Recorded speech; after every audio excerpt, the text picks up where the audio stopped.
ਤੁਸੀਂ ਸਾਨੂੰ ਸੱਦਿਆ ਔਰ ਇੱਜ਼ਤ ਬਖਸ਼ੀ, ਤੁਹਾਡੇ ਆਸਾਨ ਮਨ ਦਾ। ਦੇਖੋ शेर अकबर कलेम करता है कि कालोकी और वरन मेरा पिंड है। अगर वो कलेम करता है तो तुहानू भी चाहिए तुहानू उहदा पिंड बन के विखाओ। नंबर 2, एक नजरिए और एक सोच वास्ते आए हैं, उसका नाम इमरान खान है। असीं इकट्ठे इलेक्शन लड़ रहे हैं और रिक्वेस्ट है कि सानू दोवां नू वोट दवो, प्रैशर कुकर ते मोहर लावो ते सानू दोवां नू जिताओ।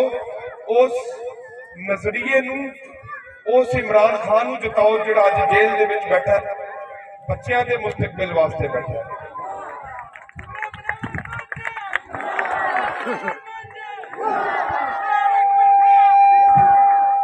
सारियां नाल मैं रिक्वेस्ट करांगा कि 8 फरवरी वाले दिन तुसी प्रेशर कुकर ते मोहरां लानियां ने और कोशिश करनी है कि कोई वोट, सारे दे सारे वोट जिहड़े ने वो जाके पकतवा के आने हैं। और इंशाअल्लाह ताला लोगों के देन च है कि इलेक्शन दिन तो आले दिन उन्होंने कोई हेरा फेरी देनी कर लेनी है, कोई वोट पै जाने ने। मैं तुहानू यकीन दिवाना अल्लाह के हुक्म नाल उदन चिड़ी नहीं पर मारेगी इत्थे इंशाअल्लाह।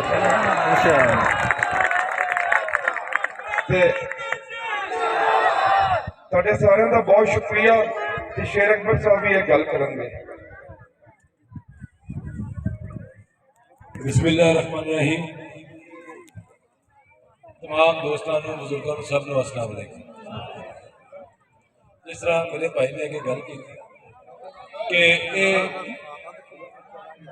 बरन और जंडियाला एक ही पिंड है और इंशाअल्लाह ताला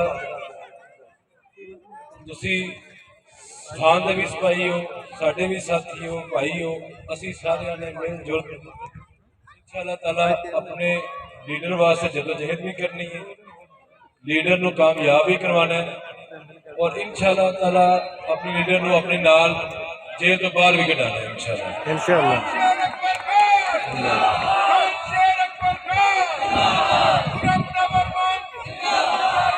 और चूंकि बहुत कलील है, मैं आखिर च तमाम दोस्तों का, बुजुर्गों का, सब का जी शुक्रिया अदा करना। बहुत मेहरबानी, थैंक यू।